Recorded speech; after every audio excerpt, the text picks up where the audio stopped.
안녕하세요. 저는 내과 전문의 김영수입니다. 평생 환자를 진료하며 살아왔지만 정작 제 몸은 제대로 돌보지 못했습니다. 늘 바쁘다는 핑계로 식습관은 무너졌고 운동은 뒷전이었습니다. 어느새 혈압은 높아지고 혈당도 위험 수준에 다다랐습니다. 체중은 불어나고 피로는 쌓여만 갔습니다. 진료실에서는 환자들에게 건강한 생활을 강조했지만 집으로 돌아오면 그 말이 제게는 공허한 메아리일 뿐이었습니다. 하루는 동료 의사가 제게 이렇게 말했습니다. 김 교수, 이대로 가면 환자보다 먼저 쓰러지겠어. 농담처럼 들렸지만 그 순간 가슴이 철렁 내려앉았습니다.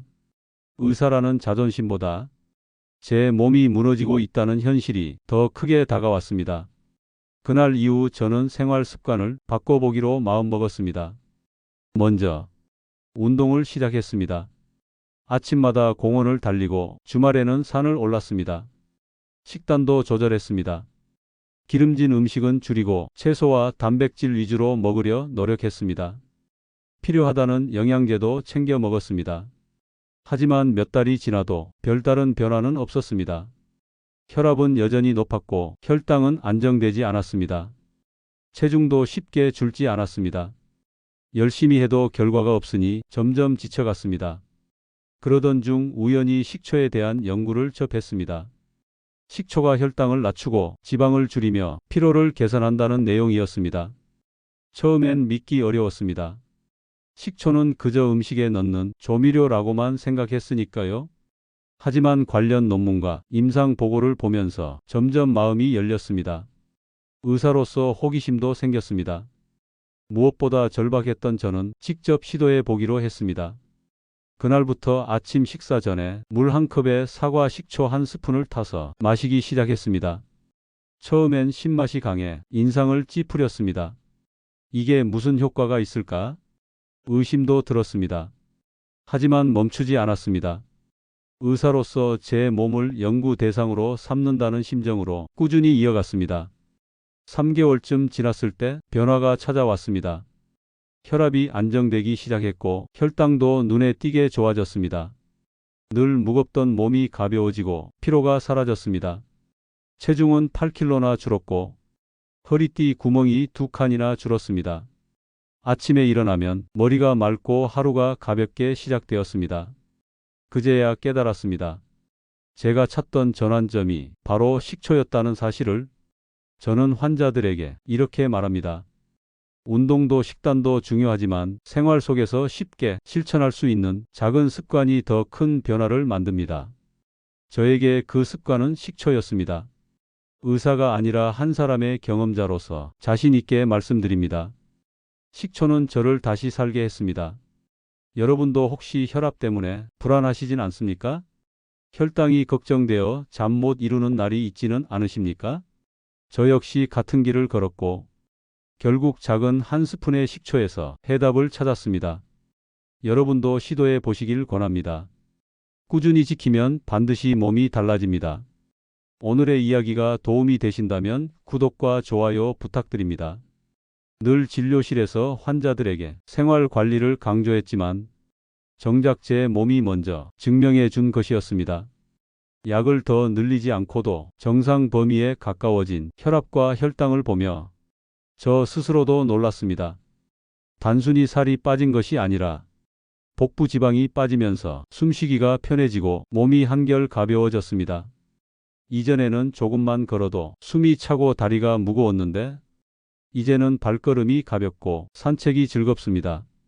무엇보다 아침에 눈을 뜰 때 머리가 맑고 하루가 개운하게 시작된다는 것이 가장 큰 변화였습니다. 이런 경험은 제게 확신을 주었습니다. 운동이나 식단 조절도 물론 중요합니다. 그러나 거창한 방법이 아니어도 매일의 작은 습관 하나가 삶을 바꿀 수 있다는 사실입니다. 저는 매일 아침 식초 한 스푼이 제 몸을 새롭게 만들고 있다는 것을 몸으로 직접 느꼈습니다. 그 후 저는 10년 넘게 식초를 꾸준히 마셔왔습니다. 지금도 여전히 혈압과 혈당은 안정적이고 콜레스테롤 수치도 정상 범위에 있습니다. 주변 또래 의사들이 약을 여러 가지 복용하는 모습을 보면서 저는 식초가 주는 힘을 더 확신하게 되었습니다. 나이가 들수록 피로와 질병은 자연스럽게 따라온다고 생각하기 쉽습니다. 하지만 저는 오히려 젊은 시절보다 활력이 넘칩니다. 진료실에서 환자들과 상담할 때 제 얼굴이 전보다 밝아졌다고 말해 주시는 분들도 있습니다.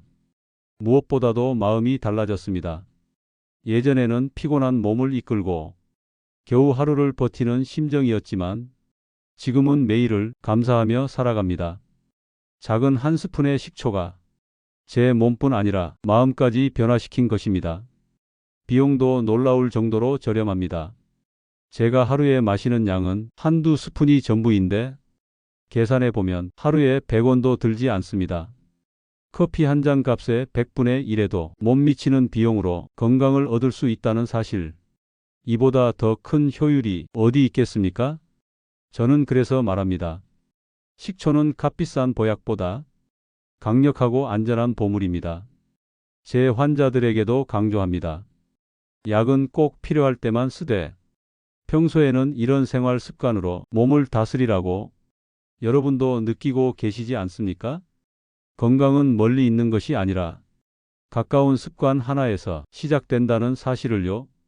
오늘의 이야기가 도움이 되신다면 구독과 좋아요 부탁드립니다. 식초를 마시면서 제가 직접 경험한 변화도 놀라웠지만 의학적으로 밝혀진 효과들은 더욱 흥미롭습니다. 저는 환자들과 상담할 때 식초가 단순한 조미료가 아니라 우리 몸을 지켜주는 작은 기적이라고 설명합니다. 그 이유는 식초가 우리 몸에서 무려 10가지 놀라운 작용을 하기 때문입니다. 첫째는 혈당 조절입니다. 식초에 들어있는 아세트산은 당이 급격히 흡수되는 것을 막아줍니다. 그래서 식사 후 혈당이 갑자기 치솟지 않고 완만하게 올라갑니다. 실제로 당화 혈색소가 개선되면서 만성 피로가 줄어드는 사례가 많습니다. 둘째는 콜레스테롤 개선입니다. 나쁜 콜레스테롤이라고 불리는 LDL은 줄이고 좋은 콜레스테롤인 HDL은 늘려줍니다. 혈관이 깨끗해지니 심장 건강에도 도움이 됩니다. 셋째는 내장 지방 연소입니다. 식초는 체내에서 지방을 분해하고 연소를 촉진합니다. 특히 복부 비만을 줄이는 데 효과적이라 다이어트에도 도움이 됩니다. 넷째는 혈압 안정화입니다. 혈관을 확장시켜 긴장을 완화하고 혈압을 자연스럽게 낮춰줍니다. 저처럼 오랫동안 고혈압으로 고생한 사람들에게는 정말 큰 선물이 됩니다. 다섯째는 소화 촉진입니다. 식초는 위산 분비를 적절히 도와주어 음식물이 잘 소화되도록 합니다. 장이 편안해지니 속쓰림이나 더부룩함이 사라지고 변비도 완화됩니다. 여섯째는 면역력 강화입니다. 식초는 항균 작용과 항바이러스 효과가 뛰어나 우리 몸을 외부 침입으로부터 지켜줍니다. 감기나 잔병 치레가 줄어드는 이유가 여기에 있습니다. 일곱째는 염증 완화입니다. 관절이 뻣뻣하거나 몸 여기저기가 자주 붓는 분들이 식초를 꾸준히 마시면 증상이 줄어드는 경우가 많습니다. 노화성 질환에도 도움이 되는 이유입니다. 여덟째는 피부 젊음 유지입니다. 식초 속 항산화 성분이 세포 노화를 늦추고 콜라겐 합성을 촉진합니다. 피부가 맑아지고 탄력이 생기며 잔주름이 완화되는 것을 경험할 수 있습니다. 아홉째는 뇌 보호입니다. 식초는 기억력과 집중력을 높여주고 치매 예방에도 긍정적인 영향을 미칠 수 있다는 연구 결과가 있습니다. 나이가 들어도 머리가 맑고 생각이 또렷해진다는 것은 큰 축복입니다. 열 번째는 해독 작용입니다. 간과 신장의 기능을 도와 몸속에 쌓인 독소를 배출합니다. 그래서 피로가 줄고 몸 전체가 가벼워지는 것입니다. 이처럼 식초는 몸 구석구석을 돌며 다양한 기적을 일으킵니다. 단순히 한 가지 증상을 완화하는 것이 아니라 우리 몸을 총체적으로 회복시키는 힘을 가지고 있습니다. 제가 식초를 보약보다 강력하다고 말하는 이유가 바로 여기에 있습니다. 여러분도 한번 떠올려 보십시오. 혈당 때문에 걱정이 있으신가요? 콜레스테롤 수치가 높아 병원에서 약을 권유받으셨나요? 복부 비만 때문에 거울을 볼 때마다 한숨을 쉬시진 않습니까? 그 모든 문제에 식초가 도움이 될 수 있습니다. 작은 습관이 큰 기적을 만듭니다. 하루에 단 몇십 원이면 충분합니다. 식초 한 스푼이 여러분의 몸과 마음을 바꾸어 줄 수 있습니다. 오늘의 이야기가 도움이 되셨다면 구독과 좋아요 부탁드립니다. 제가 식초를 통해 변화된 경험을 하고 난 뒤 진료실에서 환자들에게도 조금씩 권하기 시작했습니다. 물론 처음에는 조심스러웠습니다. 의사로서 새로운 방법을 환자에게 권할 때는 언제나 신중해야 하니까요. 하지만 몇몇 환자들이 직접 실천하면서 보여준 변화는 제게 더 큰 확신을 주었습니다. 첫 번째 사례는 70살 당뇨 환자 김순자 어르신이었습니다. 어르신은 오랫동안 인슐린 주사를 맞아야 할 정도로 혈당 조절이 힘들었습니다. 식단을 아무리 관리해도 식사 후 혈당이 급격히 오르는 것이 문제였습니다. 저는 작은 제안을 드렸습니다. 식사 전에 물 한 컵에 사과 식초를 한 스푼 타서 드셔보시라는 것이었습니다. 처음에는 시큼한 맛이 부담스러워 며칠만 하고 그만두려 하셨습니다. 그런데 뜻밖에도 혈당 수치가 조금씩 안정되기 시작하자 포기하지 않고 이어가셨습니다. 3달이 지나자 당화 혈색소가 눈에 띄게 좋아졌고 인슐린 용량도 절반 가까이 줄일 수 있었습니다. 김순자 어르신은 제게 이렇게 말했습니다. 선생님, 약보다 이 식초가 더 든든한 힘이 되어주네요. 두 번째는 68살 이말자 어르신이었습니다. 이분은 늘 체중 때문에 고민이셨습니다. 특히 내장 지방이 많아 건강검진 때마다 경고를 받으셨습니다. 운동도 하고 식단 조절도 했지만 결과는 더뎠습니다. 그러던 중 식초 섭취를 시작하셨습니다. 하루 한두 스푼 꾸준히 마신 결과 석 달 만에 체중이 8kg이나 줄었고 내장 지방 수치가 무려 40%나 감소했습니다. 어르신은 예전보다 숨쉬기가 훨씬 편해졌다고 했습니다. 가장 기뻤던 것은 가족들과 함께 여행을 갔을 때 힘들지 않고 즐겁게 걸을 수 있었다는 점이었습니다. 세 번째는 73 박철수 어르신입니다. 어르신은 20년 넘게 소화불량으로 고생했습니다. 식사 후 속이 더부룩하고 자주 체해서 늘 소화제를 손에 쥐고 다니셨습니다. 제가 권한 식초를 드시기 시작하고 한 달쯤 지나자 증상이 조금씩 완화되더니 석 달이 지났을 때는 소화제를 완전히 끊을 수 있었습니다. 이제는 어떤 음식을 먹어도 편안하게 소화가 된다고 환하게 웃으시며 말씀하셨습니다. 이 세 분의 공통점은 모두 오랫동안 질환으로 고생하셨다는 것입니다. 그러나 생활 속 작은 습관 하나를 통해 몸이 달라지고 삶의 질이 바뀌었습니다. 저는 이런 사례들을 보며 다시 한번 깨달았습니다. 비싼 약이나 어려운 치료만이 답이 아니라는 사실을요. 우리의 몸은 작은 실천에도 반응합니다. 꾸준히만 이어간다면 식초는 분명히 큰 힘이 됩니다. 혹시 지금도 혈당이나 체중 소화 문제로 힘들어하고 계신 분이 계신가요? 그렇다면 이분들의 사례를 떠올리시면서 희망을 가지시기 바랍니다. 여러분도 충분히 달라질 수 있습니다. 오늘의 이야기가 도움이 되셨다면 구독과 좋아요 부탁드립니다. 여러분, 여기서 꼭 기억하셔야 할 점이 있습니다. 아무리 좋은 것도 잘못 사용하면 오히려 독이 될 수 있습니다. 식초 역시 마찬가지입니다. 건강을 위해 시작하시려는 분들은 반드시 올바른 방법을 지켜야 합니다. 첫 번째는 용량입니다. 식초는 하루에 15ml에서 30ml 정도가 적당합니다. 숟가락으로 따지면 한 스푼에서 두 스푼 정도입니다. 이 이상을 마신다고 효과가 더 커지지 않습니다. 오히려 위가 쓰리거나 치아가 손상될 수 있습니다. 두 번째는 시간입니다. 식초는 식사 30분 전에 드시는 것이 가장 좋습니다. 그래야 혈당 상승을 막고 지방 연소 효과를 극대화할 수 있습니다. 단 공복에 바로 마시는 것은 권장하지 않습니다. 속이 예민하신 분들은 물 한두 컵으로 속을 먼저 달래고 그 뒤에 식초를 드시는 것이 안전합니다. 세 번째는 반드시 물에 희석해야 한다는 점입니다. 원액 그대로 마시면 위 점막을 자극할 수 있고 치아 에나멜을 손상시킬 수 있습니다. 컵에 물을 채운 뒤 식초를 넣어 잘 저어 마시는 것이 기본입니다. 가능하다면 빨대를 사용하시면 치아에 닿는 것을 더 줄일 수 있습니다. 네 번째는 어떤 식초를 선택하느냐입니다.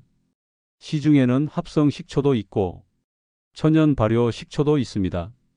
저는 천연 발효 과정을 거친 사과 식초나 현미 식초를 권합니다. 합성 식초는 단순히 신맛을 내는 화학적 산일 뿐 건강 효과는 크지 않습니다.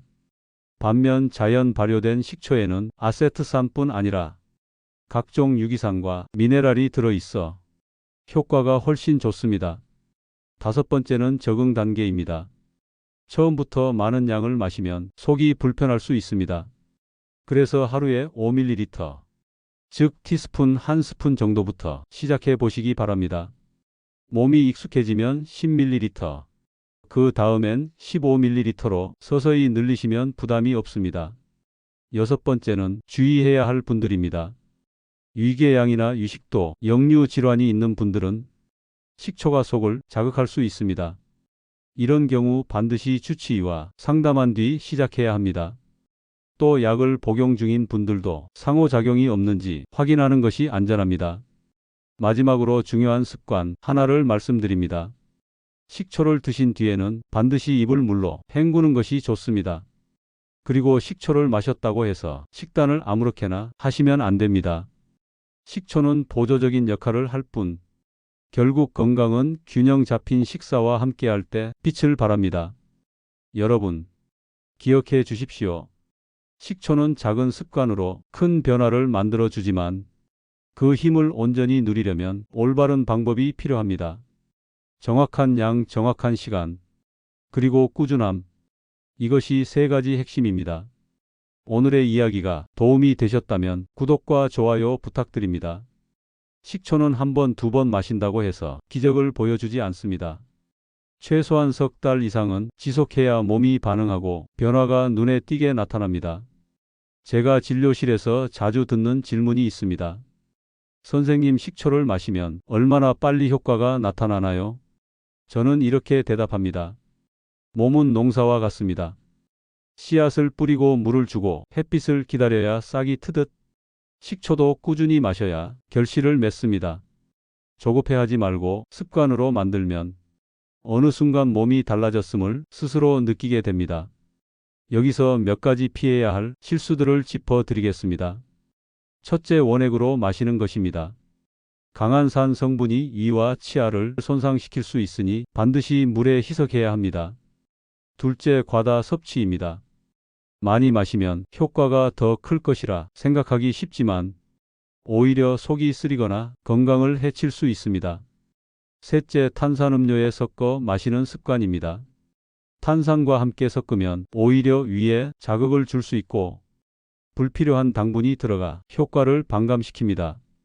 여러분, 식초는 보약이 아닙니다. 하지만 보약보다 더 강력한 도구가 될 수 있습니다. 값비싼 영양제를 사지 않아도 가까운 슈퍼에서 손쉽게 구할 수 있고 하루 100원도 안 되는 비용으로 건강을 바꿀 수 있습니다. 저는 이 점을 가장 강조하고 싶습니다. 몸이 필요로 하는 것은 특별한 것이 아니라 매일의 작은 꾸준함이라는 사실입니다. 여러분의 삶 속에서도 그 꾸준함을 심어 보시기 바랍니다. 하루하루 이어지는 작은 습관이 모여 결국 평생의 건강을 지켜줍니다. 저는 환자들에게 말합니다. 약은 병을 고치지만 습관은 삶을 바꾼다고. 여러분도 오늘부터 시작해 보시길 바랍니다. 또 아직 시작하지 못한 분들도 오늘을 계기로 용기를 내 보시기 바랍니다. 마지막으로 드리고 싶은 말은 이것입니다. 건강은 멀리 있는 것이 아닙니다. 우리 집 부엌에 있는 작은 식초 한 병 속에 있습니다. 여러분이 손을 뻗어 꾸준히 실천하느냐 하지 않느냐, 그 차이가 여러분의 100세의 건강을 결정짓습니다. 오늘도 함께해 주셔서 감사합니다. 오늘의 이야기가 마음에 남으셨다면 구독과 좋아요 눌러주시고 알림 설정까지 해 주시면 가장 먼저 따뜻한 지혜를 받아보실 수 있습니다. 날마다 건강하시고 평안하시길 진심으로 바라며 안녕히 계세요.